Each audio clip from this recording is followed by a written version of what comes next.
두 번째는 우리 학과에 대한 이제 소개가 되겠고요.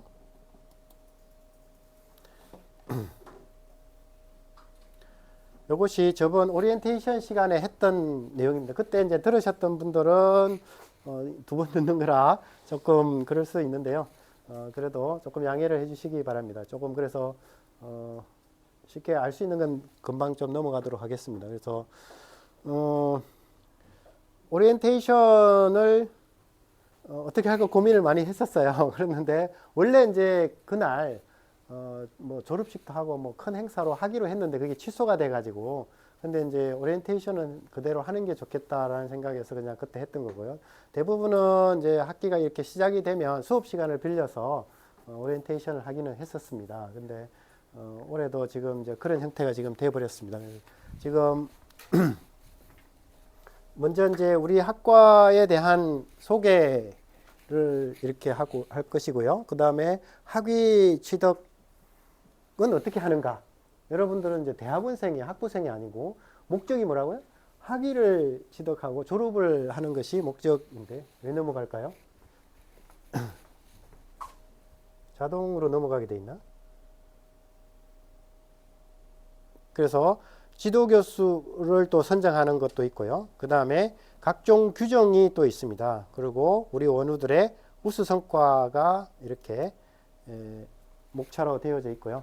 학과 소개는 방금 우리가 보았던 유튜브도 있고요. 신입생 현황, 원우기업, 신입생 특전 뭐 이런 것들이 있습니다. 그래서 우리 학과는 재직자 중심 학과입니다. 그죠? 아시다시피 현재 기업체를 운영하고 있거나 아니면은 혁신기관이나 또는 여러 기관에 재직하고 계시는 분을 위주로 새로운 인력 교육 모델을 만들어 보자라는 것이 현재 목표입니다. 그리고 현재는 제가 이제 있는 산업정보시스템공학과 이제 뭐 산업공학과로 부르셔도 되고요.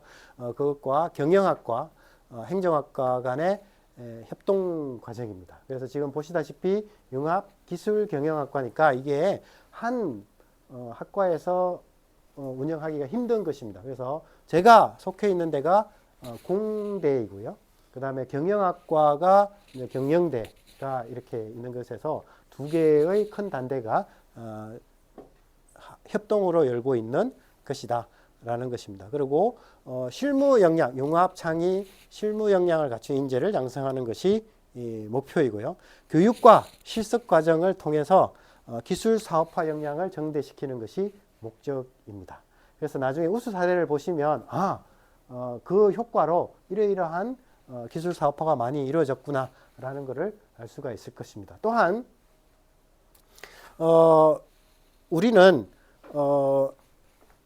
이 공학 학위와 경영학 학위를 이렇게 취득을 할 수 있습니다. 그래서 본인이 이제 졸업할 때에 나는 경영학과를 원한다 또는 공학을 원한다라고 하면 그것을 선택을 할 수 있는데 문제는 그 전에 지도교수가 어느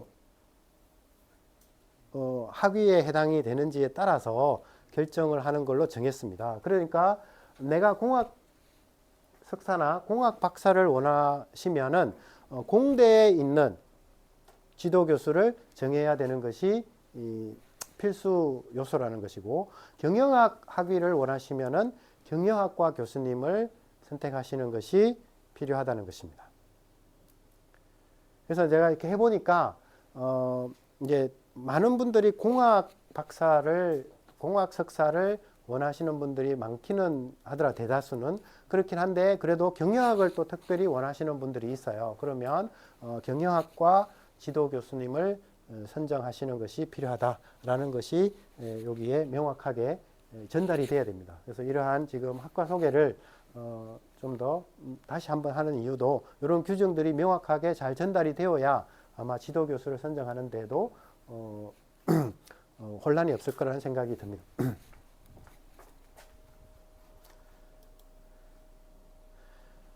그래서 아까 보신 유튜브 채널이 이렇게 있고요. 그건 아까 보셨으니까 넘어가겠습니다. 우리 2021년도부터 지금 4년째 여러분들이 입학을 하시는 것이고요. 그래서 어떤 분들이 입학을 하는가 한번 이렇게 통계를 내봤습니다. 그랬더니 뭐 석사과정, 박사과정, 통합과정 이렇게 세 개의 전형이 있고요. 그 다음에 뭐 산업체, 유관기관 이렇게 크게 나눠 본 것도 있습니다. 그래서 첫 번째 해에 보시면 유관기관이 좀 더 많은 비중을 차지하더라고요. 그래서 이렇게 모집을 해보니까 이러한 융합기술 경영학에 대한 수요가 이게 의외로 우리 혁신기관들, 그러니까 뭐 어떻게 보면 우리 지자체 산하기관이라고 할 수가 있는데요. 그런 기관들에서 상당히 많다라는 것도 있었고, 산업체도 또 이렇게 차지하고 있었습니다. 근데 첫 번째 해에 이렇게 되니까, 저희들은 이제 그 학과를 운영하고 있지만 사업단도 운영하고 있지 않습니까? 그래서 산자부에서 우리가 국고 지원을 받고 있는데, 그 산자부에서 클레임을 걸었어. 아니, 산업체를 더 많이 지원해야지 왜 기관을 더 많이 지원하냐. 라고 이제 클레임을 받아가지고 조금은 이제 조정을 했습니다. 첫 번째는 뭣도 모르고 이렇게 됐고요. 그 중에 이제 보시면, 뭐 우리 이렇게 알고 있는 지자체들은 우리 지역의 혁신기관들 거의 다 들어와 있습니다.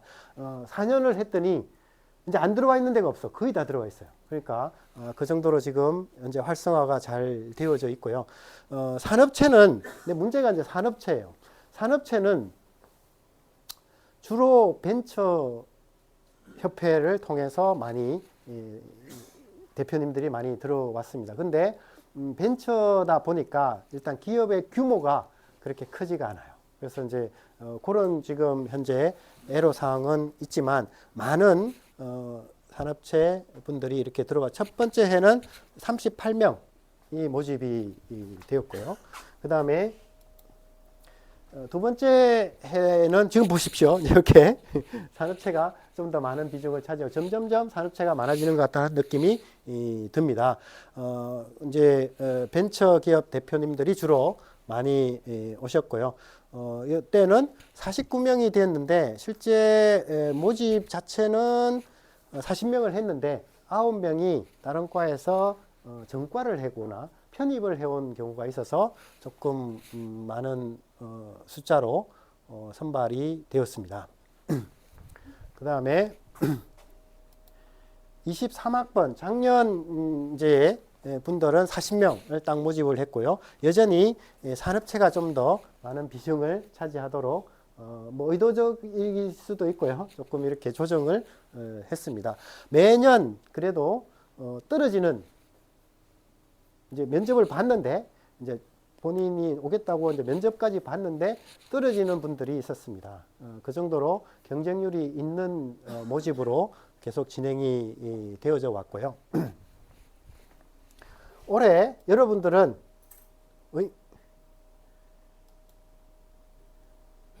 여기에 있습니다. 여기에 있고요. 지금 보시니까 50대 50이더라고요. 올해는. 근데 이제 보시다시피 40명을 다 안 채웠습니다. 아까 얘기했지만 조금은 떨어뜨리는 그런 경쟁률을 유지하기 위해서 32명이 모집이 되었다. 근데 아까 또 보니까 우리 명단에는 33명으로 되어 있더라고요. 그러니까 한 명이 좀 더 추가 등록을 했는지 33명이 되어 있던데 그 한 명 정도는 지금 차이가 나는 것 같지만 이렇게 되어져 있습니다. 그래서 이제 4년째 모집을 하다 보니 많은 이제 기관 현황을 보시면 보세요. 거의 많은 부분의 기관들이 우리가 알고 있는 혁신기관들은 거의 다 들어와 있는 형태가 지금 현재 되었고요. 그러므로 해서 많은 도움을 받을 수 있는 상황이 된 것 같고요. 산업체는 전체로 이제 보면 62%를 차지하는데 그거를 이렇게 각 분야로 나누었습니다. 저도 이제 지금 현재 계속 이제 요 작업을 하고 있는데요. 지금도 분야로 나누어서 몇 개 기업이 있고 어떤 기업이 있는지를 이제 분류를 합니다. 지금 보시니까 전체 원우가 140명, 졸업생까지 포함해서 150명 정도가 되는데 그거의 반이 산업체라고 보면 80개 기업이 있다고 생각이 들고요. 그러면 이렇게 이제 분야로 나누었을 때 10개 정도의 이제 아마 분야로 나눌 수 있지 않을까, 10개 정도가 각 분야에 있지 않을까 생각은 듭니다. 그래서 이제 각 분야별로 저는 또 그룹을 만들어서 동아리 같은 활성화를 해라 라고 이제 올해는 계속 지원을 해줄 겁니다. 그러면 뭘 하든지, 등산을 가시든지, 식사를 하시든지 그건 상관이 없는데 이렇게 좀 활성화를 시키기 위해서 노력을 할 텐데요. 이렇게 다양한 라인업으로 산업체 분들이 다니고 있습니다. 그래서 각각의 이렇게 아마 본인들 회사가 여기 있을 수도 있습니다. 그래서 이렇게 나누어져 있고요. 그 다음에 신입생 특전은 여러분들 들어왔는데 이제 사실은 이제 전일제는 없어요. 다 재직자 분들이고요. 그래서 일부분을 이제 등록금을 지금 지원을 하고 있습니다. 그래서 우리가 아까 얘기했지만 산자부에서 이제 일반 대학원의 일반 학과예요. 그러니까 영합기술경영학과인데도 불구하고 학교에서 주는 장학금이 있습니다.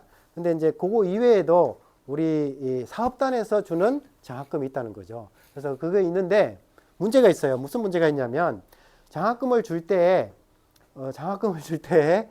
국고에서 주는 그가 5억이에요. 지금 현재 전체가 계략적으로 5억이라고 하는데 5억을 다 줄 수는 없고요. 장학금을 어떤 제한을 걸어놨냐면 국고 말고 다른 곳에서 매칭 펀드를 받아온 만큼을 장학금을 줄 수 있다. 이렇게 돼 놨어. 그래서 우리 학교에서 전북대학교에서 이 우리 사업단을 위해서 1년에 4천만 원을 매칭 펀드를 내놨어요. 그랬더니 이제 그러면은 토탈해서 8천만 원을 줄 수 있잖아요. 그래서 8천만 원을 장학금을 줄 수 있는 거예요. 지금 현재 그렇게 주고 있어요. 그래서 제가 무진 노력을 해서 저는 이제 작년 5월 달부터 단장이 됐거든요. 노력을 해서 학과장은 제가 계속 했고요. 근데 이제 노력을 해서 이 도나 시에서 매칭 펀드를 받으려고 노력을 하고 있는데 잘 안 줘요. 잘 안 줘. 잘 안 줘서 올해도 지금 받을 수 있으면 좋은데 예를 들어 내가 5천만 원이라도 받을 수 있으면 여러분들한테 1억 원을 추가로 장학금을 줄 수 있잖아요. 그러면 거의 3분의 2 정도의 장학금을 줄 수 있을 텐데 라는 생각이 드는데요. 근데 지금 그러지를 못하고 있어요. 매칭 펀드. 그래서 내가 이제 거기 동문회도 있잖아요, 여러분들. 동문회한테 발전기금 좀 내라. 발전기금이라도 받으면 그거에 2배를 줄 수 있잖아. 여러분들의 장학금을. 선배들 만나면 발전기금 좀 내라고 얘기하세요. 그러면 그 혜택을 받을 수 있습니다. 그래서 그런 게 지금 현재이고요. 그 다음에 우리가 지금 현재 받고 있는 국고 지원은 산업통상자원부의 산업혁신인재성장지원사업이라고 하는 것이 됩니다. 지금 5년째고 올해가 5년째예요. 그래서 다음 단계 사업이 올해에 기획이 되어서 또 선정이 되어야 내년도에도 또 이런 사업을 지속할 수가 있습니다. 물론 이제 학과는 그대로 있죠. 학과는 그대로 있는데 국고 지원을 이제 받으려면 다음 단계의 사업을 지원을 받아야 됩니다. 그 다음에 각종 산학협력 프로젝트를 수행하고 있고요. 그래서 그거 지원은 최대우 교수님이 주로 맡고 있는데 지금 현재 RIS 사업이라고 하는 것이 전북대가 수행을 하고 있어요. 근데 그 RIS 사업단에 지원을 해서 우리 원우 기업들이 이런 산학협력을 할 수 있도록 하자. 한 기업에 1,000만 원씩, 2천만 원씩 이렇게 지원하고 있는 걸로 알고 있습니다. 그 다음에 기술 가치 평가사나 창업 지도사 같은 자격증도 지원하고 있고요.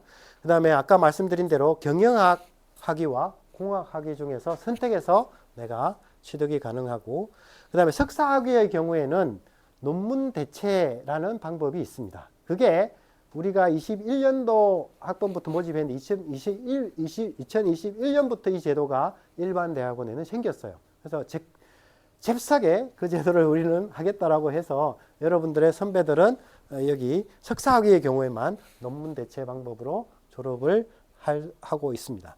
그 다음에 주중에는 야관, 토요일에는 수업을 하는 걸로 해서 재직자들이 충분히 다닐 수 있도록 지금 운영을 하고 있습니다. 그러면 학위를 취득을 하는데 어떤 단계로 학위가 취득을 할 수 있느냐, 학위를 취득할 수 있느냐라는 거를 좀 이렇게 그래도 처음 입학하셨을 때 알아야 계획을 짤 수 있지 않을까 생각이 듭니다. 학위를 취득을 하려면 취득 요건을 먼저 충족을 시켜야 되고요. 마지막에 학위 논문을 쓰셔야 됩니다. 쓰셔야 되는데 학위 취득 요건이 뭐냐라고 하면 학점을 들어야 돼요. 지금 현재와 같은 수업을 들으셔야 된다는 겁니다. 그래서 그것을 석사의 경우에는 24학점을 들으셔야 되고, 즉 8과목을 들으셔야 되는 거예요. 즉 4학기에 8과목을 들으시면 돼요. 그죠? 그럼 딱딱 나오죠. 어떻게?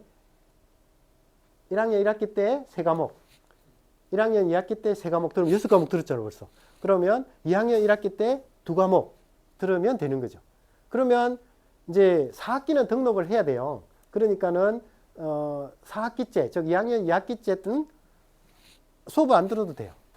대신에 등록은 하시긴 해야 되지만 그런 식으로 플랜을 짜셔도 되고, 그래도 한 과목은 들을래 하면은 지금 그 앞에 학기에서 한 과목을 조금 줄이셔도 되고요.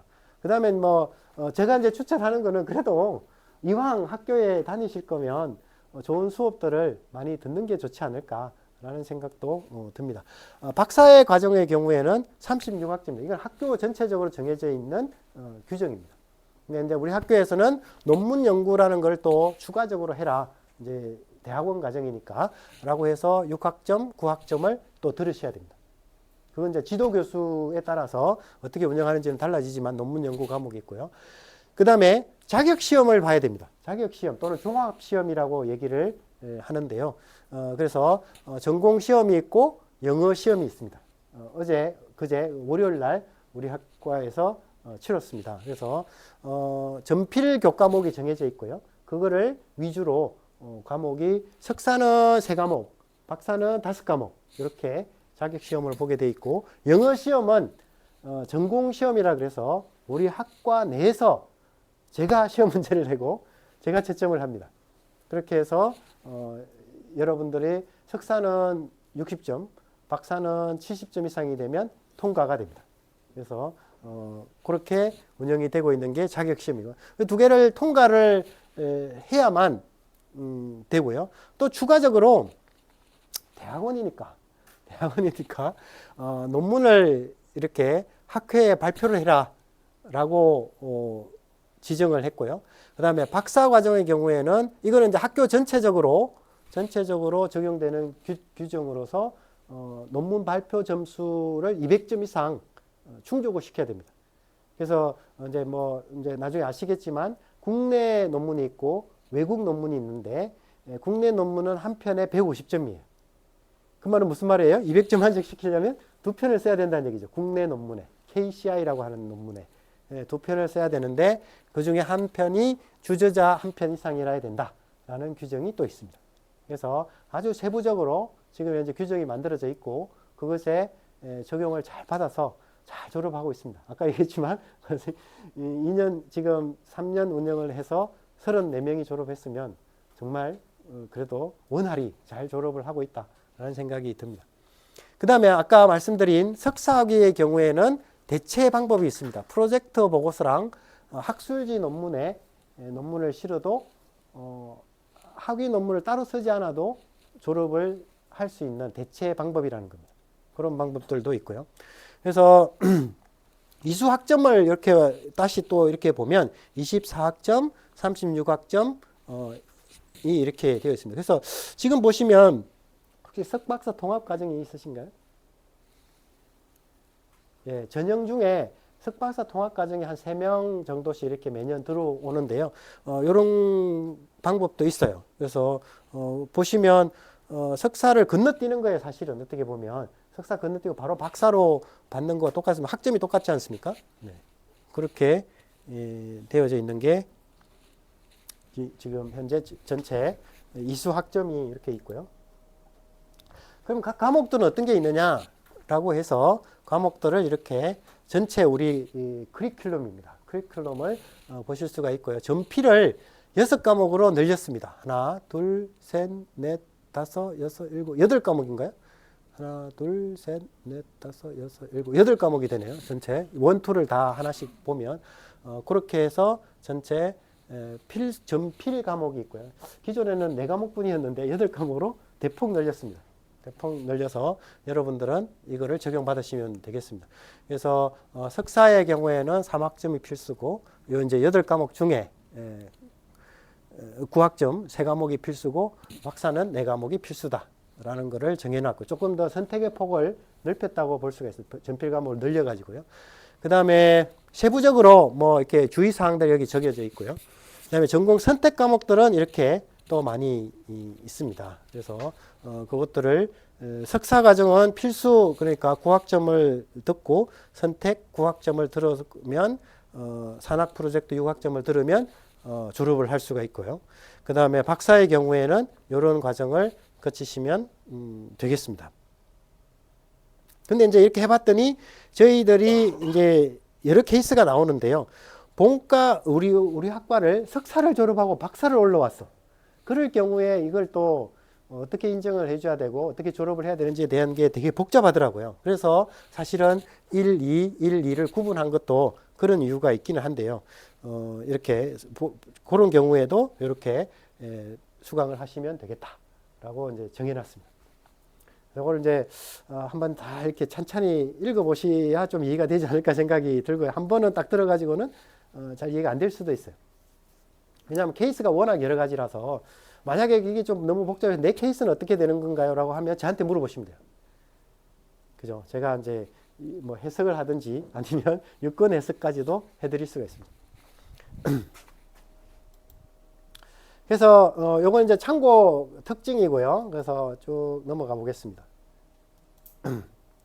자격시험은 이렇게 전필 교과목과 전공 영어를 보게 돼 있고요. 지금 매 학기 첫 주에 실행을 하고 있습니다. 왜냐하면 겨울 학기에 졸업하는 사람도 있고 여름 학기에 졸업하는 사람이 있기 때문에 매 학기를 다 봐야 되고요.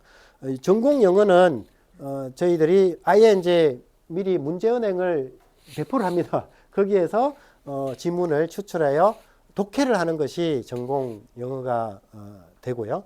그 다음에 종합시험은 석사는 이제 6과목 중에서 3과목을 응시를 하는 것이고 박사는 6과목 중에서 4과목을 응시하는 것이 조금의 선택의 폭이 있는 겁니다. 그래서 내가 수강한 과목 위주로 시험을 보시면 되겠습니다. 그게 자격시험이고요. 아직 여러분들은 1년 후에 보는 거니까 조금의 시간은 있겠습니다. 그래서 응시 자격 이렇게 좀 더 참고 자료가 있고요. 합격 기준을 보시면 아까 보시면 전공 영어는 석사는 60점 이상, 박사는 70점 이상이고 종합시험은 아까 3과목, 뭐 5과목 본다 그랬는데 평균이 70점 이상이라야 합격이 됩니다. 합격이 됩니다. 여기도 마찬가지로 합격률이 거의 80%인 걸로 제가 그래도 조금은 조정을 하고 있어서 떨어지는 사람이 있다는 거예요. 떨어지는 사람이 있다는 거예요. 그 이제 하여튼 그래서 열심히 공부하시고 준비도 해주시기 바랍니다. 그 다음에 이제 이렇게 학회를 참가하기 위해서 제가 우리 호남 대한산업공학회 호남 지회장이에요. 그래서 여기에서 매년 이제 추계 학술대회를 열면 많이 참가하셔서 발표를 하시면 충분히 만족을 하실 거라고 생각이 듭니다. 그 다음에 논문에 대해서 아까 말씀드렸다시피 우리 학교 전체적으로 모든 박사 과정은 200점 이상의 논문 점수가 있어야 졸업을 할 수 있어요. 그거는 우리 과에 정한 것이 아니고요. 전체 이렇게 정해져 있어요. 그래서 지금 보시면 우리 국내 학술지가 150점이에요. 150점인데 150점을 2개를 해야 근데 이제 주저자가 없으면 125점은 2개를 해도 안 되네요. 2개를 해도 되나요? 200점은 넘네요. 2개를 넘네요. 근데 이제 그 중에 1개는 반드시 주저자여야 된다. 주저자 논문 한 편이 필수다라는 것이 우리 학과 내규로 정해놨습니다. 그래서 이제 이거를 이제 잘 충족하기 위해서 또 이게 어렵다고 생각하시는 분들이 있어서 작년에 제가 특집호를 기획을 해서 우리 학과를 대거 출판을 시켰습니다. 올해도 지금 5월 달에 또 특집호를 모집하고 있어요. 그래서 많은 분들이 그래도 제가 이렇게 해보니까요.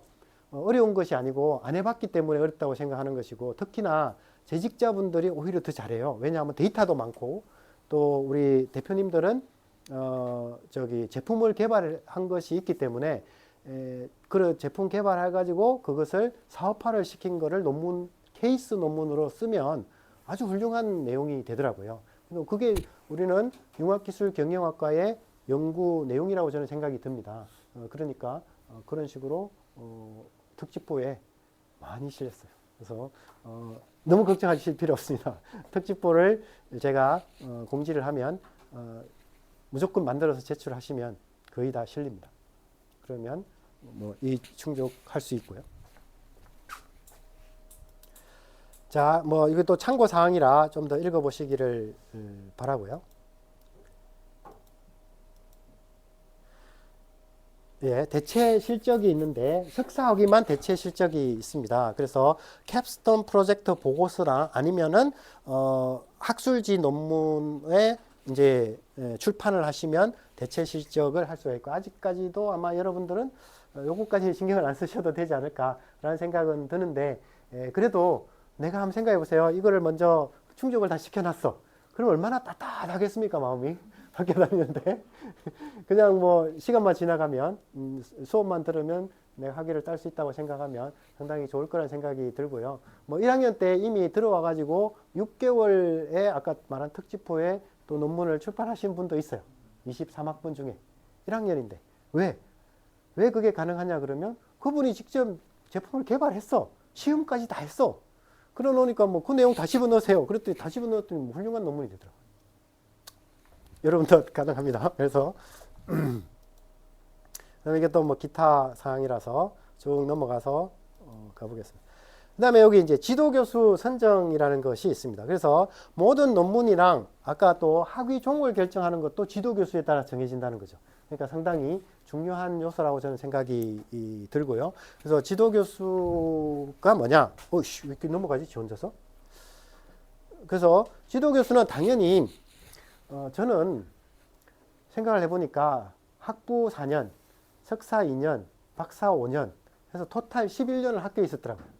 그 중에 아까 말한 석사, 박사가 똑같은 지도교수님이에요. 7년을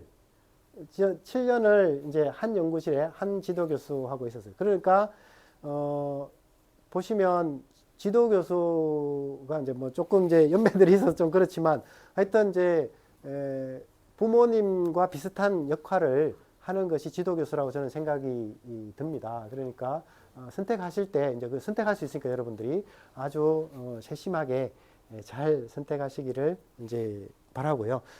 연구 논문이나 또는 이제 나중에 논문 통과 여부를 결정하는 절대 권한을 가진 사람이 이 지도교수다라고 생각이 들고요. 저희 이제 MOT 학과는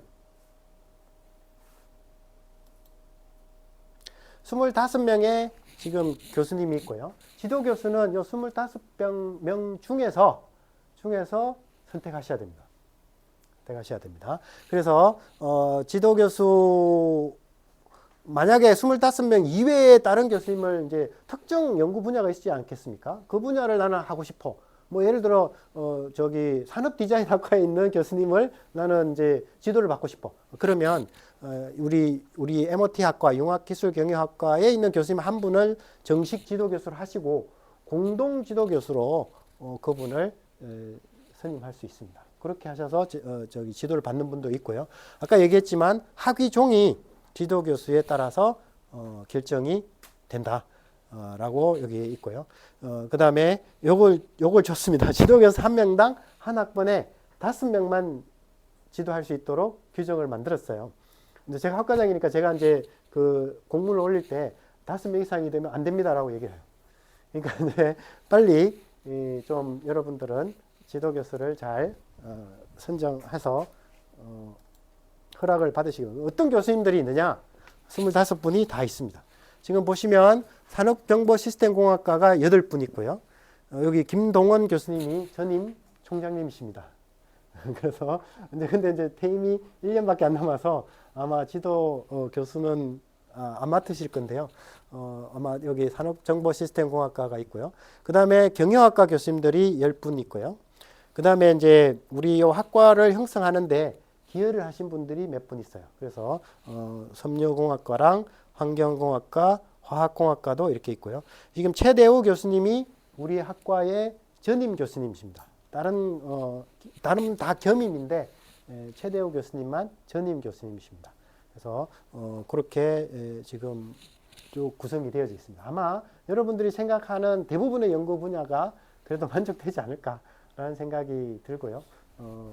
잘 이렇게 접촉하셔서 근데 이제 내가 한번 그러면 정하면 그게 평생 가나요? 뭐 부모는 한번 정해지면 못 바꾸지만 하여튼 바꿀 수 있습니다.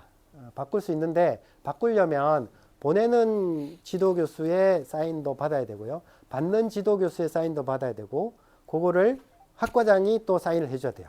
그러니까 만약에 이제 그런 뭐 문제가 생기면 일단은 저한테 먼저 상의를 하셔도 좋습니다. 제가 이제 어쨌든 조율을 해드릴 수 있고, 왜냐면 본인이 얘기하기는 조금 껄끄러운 면도 있잖아요. 그런 경우가 있으면 저한테 얘기를 하시면 조율을 또 해드리겠습니다. 그러니까 그게 아마도 아마 1학년 마칠 때 저 논문 뭐 쓰기 전까지만 아마 바꾸면 바꿀 수가 있을 겁니다. 그러니까 뭐 꼭 이게 뭐 끝까지 가야 되느냐, 그거는 아닌 거죠. 그래서 그거를 지금 현재는 언제까지 하라고요? 3월 20일까지 지금 지도 교수를 선정해라 라고 하고 있습니다. 우리 학과 내에서. 지금 3월 오늘이 7일인가요? 8일인가요? 네. 그래서 조금 이제 시간이 없으니까 빨리 조금 더 찾아오시기 바랍니다. 자, 그리고 지도 교수는 이렇게 되어 있고요. 각종 표정들이 있습니다. 이제 거의 끝났는데요. 이게 이제 운영을 하다 보니까 여러 케이스가 나오니까 이걸 어떻게 판단해야 되고 어떻게 해야 되는 게 좋을 것인가 하는 것들을 하나하나 이제 규정으로 만들어 놓은 겁니다. 그래서 제일 처음에 이게 왜 나가지? 제일 처음에 우리가 생각 못했던 게 석사 졸업 후 박사를 입학을 하니까 우리가 개설한 과목은 몇 개 안 되는데 석사 때 이미 다 들었어. 그럼 박사 때 들을 게 없는 거야. 그런 문제가 생기더라고요. 그러니까 이제 이게 아까 필수를 많이 늘린 게 그런 이유가 있고요. 그 다음에 수강 인원을 제한해서 수강 인원을 제한 안 했더니 한 인기 있는 과목에 뭐 40명, 50명이 막 같이 들어버려. 그러면 그 강의가 제대로 되겠습니까? 대학원 과목인데. 그런데 선택받지 못한 또 그 과목은 폐강이 될 정도거든요. 그래서 이것도 우리가 매년 그래도 10과목 정도씩을 열어요. 다른 제가 속해 있는 산업공학과는 2과목 아니면 3과목만 열어요. 왜? 대학원생이 많이 없기 때문에. 우리는 지금 대거 이렇게 거의 재학생이 70명, 80명이 되니까요. 10과목씩 엽니다. 그러니까 그 수강인이 제한되어 있어서 수강 신청할 때 조금의 경쟁이 있더라고요. 그게 있고요. 그 다음에 석사 과정으로 들어왔는데 여러분들 중에 들어온 사람 있죠. 그 중에서도 나는 석박 통합 과정으로 옮길래 하는 규정도 있긴 있어요. 올해 이번 3번 신청했는데 됐나요? 한 명도 안 됐죠. 한 명도 안 됐어요? 이게 좀 쿼타가 좀 적은가 봐요. 옮길 수는 있지만 좀 적다. 그 다음에 우리 학과 과목을 주로 들으라고 얘기를 합니다. 그렇지만 나는 꼭 다른 과 과목을 하나 들을래. 그랬을 때 인정해주는 학점을 정해놨습니다. 그래서 박사는 6학점, 석사는 한 학점, 한 과목 정도만 들을 수 있다 해놓고요. 그 다음에 뭐 근데 이제 24학점 이상이 되면 본인이 마음대로 다른 걸 더 들어도 되겠죠. 다른 걸 더 들어도 되겠죠. 그다음에 이제 우리 그 나중에 졸업 사정할 때 그것만 인정을 해주겠다는 겁니다. 그 다음에 석사 졸업 후 박사 진학 학생의 경우가 좀 유의할 수 있는 거요. 학회 참여의 졸업 요건도 있고요. 이런 구체적인 좀 케이스별로 규정을 만들어 놨어요. 요거는 여러분들이 이렇게 찬찬히 한번 읽어보시는 게 어떨까? 읽어보다가 잘 모르겠으면 저한테 물어보십시오. 그러면 다시 한번 해석을 해드리겠습니다. 그게 전체 규정입니다. 그래서 규정은 이렇게 쭉 정의를 해놨고요. 그 다음에 마지막으로 하게 돼 있네요. 원후 우수 성과가 있습니다. 그래서 지금 현재 아까도 쭉 말씀을 드렸지만 우리 재직하고 있는 기업이랑 기관을 쭉 한번 다 적어봤어요. 그래서 뭐 이렇게 로고를 이렇게 해봤더니 멋있더라고요. 근데 이렇게 거의 우리가 익히 알고 있는 기관은 다 들어와 있고요. 그 다음에 이런 기업들도 다양한 기업들이 들어와 있습니다. 그래서 이제 제가 지금 현재 생각하는 우리 학과의 가장 큰 특징은 뭘까라고 봤더니 이 지산학 또는 산학연 뭐 이런 게 있지 않습니까? 그거의 모델이 우리 MOT에 그대로 구현이 되고 있다라는 것을 저는 느껴서 소름이 싹 돋더라고요.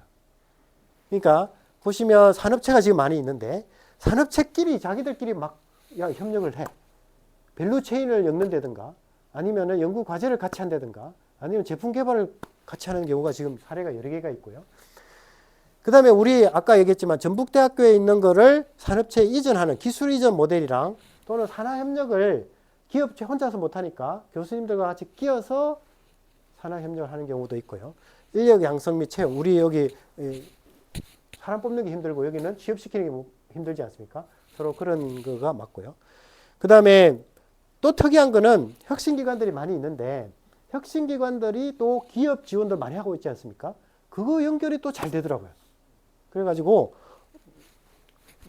뭐 조금 공개적으로 하긴 그렇지만 TP에 우리 또 최근에 많은 원우 기업들이 입주를 하고 이런 것들을 보니까 좋더라고요. 그죠? 그리고 이제 전북대학교 기관들은 또 연구 기획이나 연구 협력을 과제 기획이나 연구 협력을 할 수 있는 모델들이 만들어지고 있더라라는 것이 상당히 저는 이게 실질적으로 막 나오고 있으니까 이게 좀 좋을 것 같다라는 생각이 들고 이 모델이 우리 학교의 MOT의 가장 큰 특징이 아닐까라는 생각이 듭니다. 지금 현재 전국에 11개의 MOT 학과가 운영이 되고 있어요. 7개는 전문대학원으로 4개는 국립대에서 하는 우리와 똑같은 일반 대학원으로 운영이 되고 있는데 그 일반 대학원들 중에서 우리 학과 같이 이렇게 잘 운영이 되고 있는 것을 보지를 못했습니다. 그래서 지금 현재 이런 모델들이 잘 이런 거에 대한 각각의 사례들이 쭉 연결이 되어져 있습니다. 산학협력 사례와 우수 사례가 이렇게 있고요. 많은 R&D 연구가 공동으로 수주가 되었고요. 수주 현황이 이렇게 많습니다. 자, 입학하고 난 다음에 이루어진 일들입니다. 그 다음에 특별히 우수 사례를 이렇게 아까 말한 김현우 교수님, 제가 초청을 한 교수님이 여기 있고요. 윤영상 교수님은 작년까지 초청을 했고요. 그 다음에 우리 권대규 교수님은 우리 참여 교수님이시고요. 최대호 교수님은 전임 교수님이시고요. 이런 식의 많은 R&D 사례가 있고요. 그 다음에 아까 우드칩 만든 거를 기술 이전했다는 사례가 있지 않습니까? 요 사례가 있더라고요. 그래서 우리 생활과학대 교수님 박희준 교수님의 기술이 액수는 뭐 우리가 생각할 때 크지는 않지만 어쨌든 1,500만 원 기술 이전 사례가 있고 또 다른 사례가 하나 더 있습니다. 그리고 또 하나 나는 이제 새롭게 알은 것이 여기에 있는 유닉이라고 하는 회사가 또 우리 원우기업입니다. 즉 기술 이전을 전북대에서 이 유진 조경에다 했는데 그것을 중간에서 거래를 해준 업체도 유닉이라고 하는 최희성 대표님이 있는 우리 원우기업입니다. 그래서 최희성 대표님이 저한테 넌지시 와서 그거 기술 이전 제가 했습니다. 그러더라고. 그러니까 이게 우리 전체 플랫폼이 우리 MOT에 다 구축이 되고 있구나라는 것을 다시 한 번 더 느꼈습니다. 그래서 이런 우수 사례들이 있고요. 이제 많은 것들이 이렇게 조사가 되어져 있습니다. 계속적으로 조사를 할 예정이고요. 여러분들도 이러한 우수 사례 중에 하나가 되었으면 좋겠다라는 게 제 바람입니다. 여기까지입니다. 조금 이제 길어져서 이것으로 마치겠습니다. 혹시 들어보시니까 어때요?